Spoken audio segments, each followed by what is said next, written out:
तो अगर आप यूपी टेट 2026 की तैयारी कर रहे हैं तो इस बार आपने चुनाव सही किया है यूपी टेट की तैयारी के लिए, क्योंकि यहाँ पर आपको वही प्रश्न रखे जाएंगे जो आपको यूपी टेट की परीक्षा में देखने को मिलेंगे।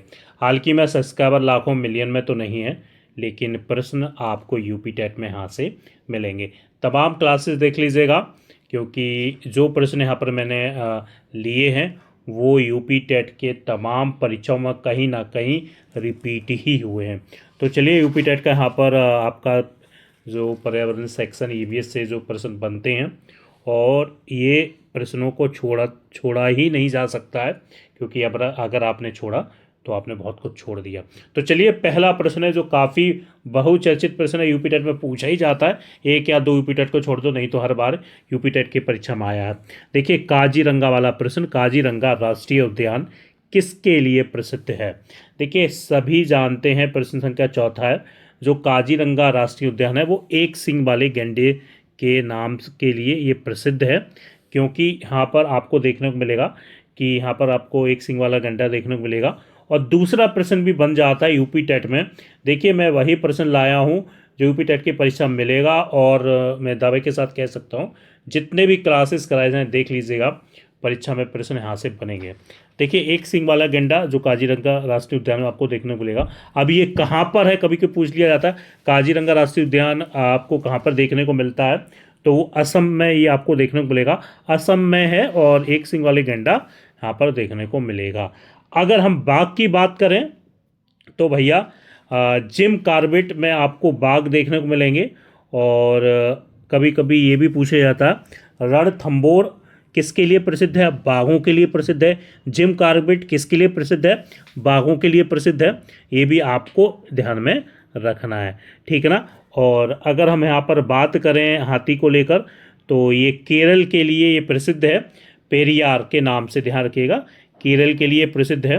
और शेर की अगर हम यहाँ पर बात करें तो देखिए यहाँ पर शेर को लेकर आपने कई बार पढ़ा होगा, अपने इससे संबंधित प्रश्न आया है।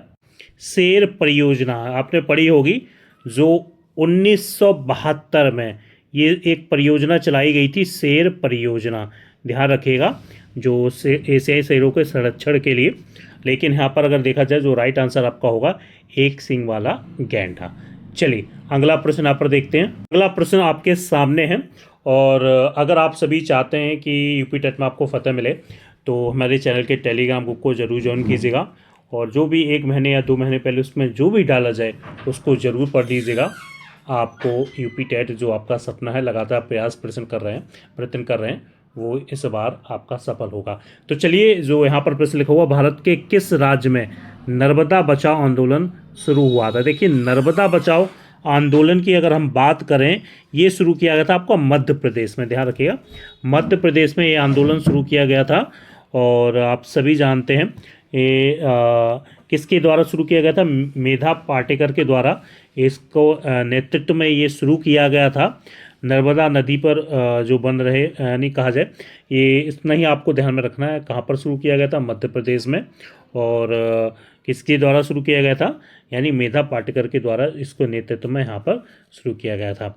और यहाँ पर एक भी बात रखना है, और गुजरात जो आपने देखा होगा, यहाँ नर्मदा का सरदार सरोवर बांध स्थित है। एक चीज़ और ध्यान में रखनी है, गुजरात में नर्मदा सरदार सरोवर बांध स्थित है, ये भी आपको पढ़कर जाना है। चलिए अगला प्रश्न यहाँ पर देख लेते हैं। देखिए आपका प्रश्न यहाँ पर आ गया जो मैंने पिछले आपको बताया था थोड़ी देर पहले, शेर परियोजना प्रोजेक्ट टाइगर, जो 1972 में इसकी जो शुरुआत की गई थी, जो मैंने आपको भी बताया था, बी राइट आंसर यहाँ पर हो जाएगा, गुजरात के एशियाई शेरों के संरक्षण के लिए।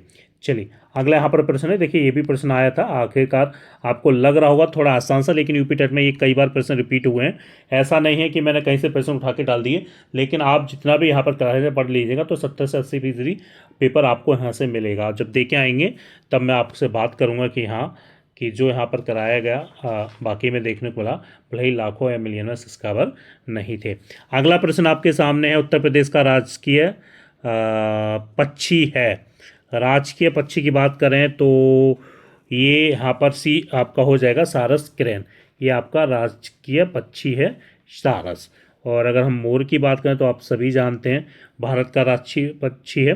गौरैया का अगर बात करें तो ये दिल्ली बिहार की राजकीय पक्षी है, और ये आपको ध्यान में रखना है। यहाँ पर अगला प्रश्न है, फूलों की घाटी वैली ऑफ फ्लावर कहाँ स्थित है? तो भैया ये स्थित है आपका उत्तराखंड में, ध्यान रखिएगा। एक फूलों की घाटी के नाम से ये जाना जाता है। उत्तराखंड में ये चमोली जिले में स्थित है। और एक प्रश्न और बनता है, साइलेंट घाटी जो आपकी केरल में स्थित है। 2 प्रश्न बनते हैं यूपी टेट में, फूलों की घाटी उत्तराखंड में, साइलेंट घाटी यानी साइलेंट वैली जो आपकी केरल में स्थित है, ठीक ना। ऑप्शन डी यहाँ पर हो जाएगा। चलिए अगला प्रश्न है, यहाँ पर ये हो चुका था। चलिए अगला प्रश्न है, संविधान सभा ने, माफ़ कीजिएगा यहाँ पर राष्ट्रगान होगा, थोड़ा सा आपको ध्यान में रखना है। राष्ट्रगान यानी नेशनल एंथम को कब अपनाया था, ये ध्यान में रखना है। तो 24 जनवरी 1950 को ही जो नेशनल एंथम राष्ट्रगान अपनाया गया था। तो यानी ऑप्शन यहाँ पर देखें बी यहाँ पर बिल्कुल सही हो जाएगा। और इसी दिन संविधान सभा की अंतिम बैठक भी हुई थी। ये भी कभी कभी पूछा जाता है, संविधान सभा की अंतिम बैठक कब हुई थी? 24 जनवरी 1950 को हुई थी, ठीक है ना। और संविधान को बनने में कितना समय लगा था, कमेंट बॉक्स में जरूर बताएगा। चलिए अगला यहाँ पर देख लेते हैं, टिटीकाका झील, यहाँ पर पूछा जा रहा है एक मिनट की, टिटीकाका झील कहाँ स्थित है? देखिए अगर यहाँ पर बात करें टिटीकाका झील की तो दक्षिण अमेरिका में ये आपको देखने को मिलेगी टिटीकाका झील। और ये इसको लेकर कई बार पूछा जाता है टिटीकाका झील, तो आपको ये लगा कर आना है जो दक्षिण अमेरिका, ठीक है ना। और अगर हम उत्तरी अमेरिका की बात करें यहाँ पर, तो ये यहाँ से प्रश्न बनता, सुपीरियर झील मीठे पानी की सबसे बड़ी झील कहाँ पर है? अमेरिका में आपको देखने को मिलेगी। ये आपको 2 प्रश्न हाथ से पढ़कर जाने, सुपीरियर झील मीठे पानी की झील उत्तरी अमेरिका, और टिटीकाका झील दक्षिण अमेरिका। चलिए अगला प्रश्न यहाँ पर देख लेते हैं। अगला प्रश्न, विश्व ओजोन दिवस कब मनाया जाता है? हम सभी जानते हैं 16 सितंबर को विश्व ओजोन दिवस मनाया जाता है, ध्यान रखिएगा। विश्व पर्यावरण दिवस 5 जून को मनाया जाता है, मैं आपको यहाँ पर बता देता हूँ। विश्व ओजोन दिवस 16 सितंबर आप लिख सकते हैं, और 5 जून आप लिख सकते हैं विश्व पर्यावरण दिवस, ये आपको पढ़कर जाना है। चलिए अगला प्रश्न यहाँ पर देख लेते हैं। अगला प्रश्न आपके सामने क्या है, देखिए यहाँ पर पूछा जा रहा है, आपके सामने है प्रश्न संख्या 10वां। यहाँ पर पूछा जा रहा है कि आर्सेनिक द्वारा जल प्रदूषण सर्वाधिक कहाँ है? देखिए आर्सेनिक द्वारा जल प्रदूषण सर्वाधिक की अगर बात करें तो सबसे ज़्यादा जो आपको देखने को मिलेगा पश्चिम बंगाल में। पश्चिम बंगाल में यहाँ पर आपको आर्सेनिक की जो मात्रा सबसे ज़्यादा देखने को मिलेगी। ऑप्शन डी हो जाएगा, सबसे ज़्यादा आ जाए तो आप लगा दीजिएगा पश्चिम बंगाल में। चलिए अगला प्रश्न यहाँ पर देख लेते हैं। अगला प्रश्न आपके सामने, एक मिनट, ये शायद प्रश्न मैंने पिछले वीडियो में कराया था, वन जीव सुरक्षा अधिनियम, यानी वनों में रहने वाले जीवों के सुरक्षा के लिए। तो वो वर्ष 1972 था, जिसमें सभी जानवरों की सुरक्षा के लिए कानून लाया गया था, जो, ठीक है ना।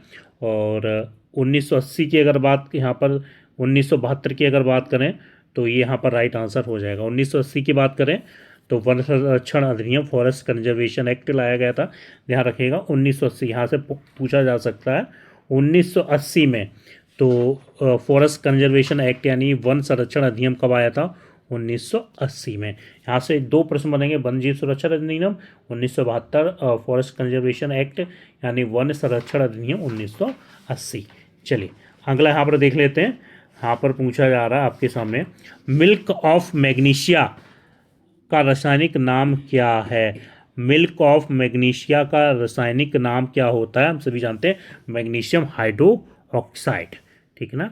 मैग्नीशियम हाइड्रो ऑक्साइड होता है, जिसको MgOH2 के नाम से हम जानते हैं, ठीक है ना। MgOH2 हाइड्रो ऑक्साइड आपने देखा होगा, ये थोड़ा सा देख लीजिएगा।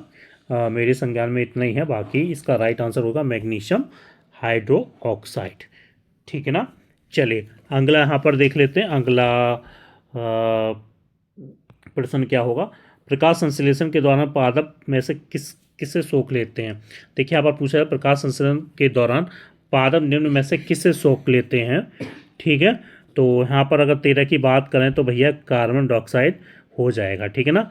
और क्योंकि जो आप सभी जानते हैं CO2 को लेते हैं, हमें ऑक्सीजन छोड़ते हैं, ठीक है ना। चलिए अगला यहाँ पर देख लेते हैं, अगला प्रश्न क्या पूछा जा रहा है आपके सामने है स्क्रीन पर। एक मिनट रुकिए। टाइटैनिक किस ग्रह का प्राकृतिक उपग्रह है? तो देखिए टाइटैनिक की अगर हम बात करें तो भैया ये यहाँ पर हो जाएगा, टाइटैनिक शनि का सबसे बड़ा और सौरमंडल का सबसे बड़ा उपग्रह है, ठीक है ना। तो यहाँ पर आपका राइट आंसर सी होगा, शनि।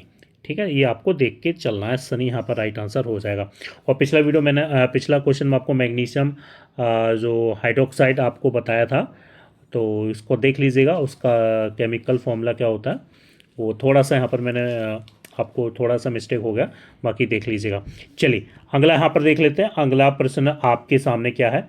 एक मिनट, यहाँ पर क्या पूछा जा रहा। हाँ, भारत के प्रथम मुख्य निर्वाचन आयुक्त चीफ इलेक्शन कमिश्नर कौन थे? तो यहाँ पर अगर बात करें, प्रथम की बात की जा रही है, तो प्रथम की जो सुकुमार सेन थे, ध्यान रखिएगा, मुख्य निर्वाचन आयुक्त चीफ इलेक्शन कमिश्नर जो थे, वर्ष लगभग मुझे जहाँ तक संज्ञान में 1951 से 1952 के बीच की बात है ये।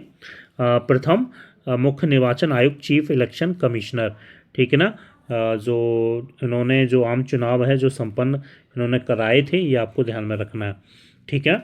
तो राइट आंसर आपका हो जाएगा ऑप्शन में बी। यहाँ पर सेलेक्टेड पर्सन लिए गए थे यूपी टेट के एग्ज़ाम के लिए, और जो कहीं ना कहीं यूपी टेट के एग्ज़ाम में पूछे ही जाएंगे, जो आपको ध्यान में रखना है, ठीक है ना। और ये प्रश्न थोड़ा सा आप चेक कर लीजिएगा, इसका राइट आंसर तो मैग्नीशियम हाइड्रोक्साइड, इसका केमिकल फॉर्मूला जरूर चेक कर लीजिएगा, ठीक है।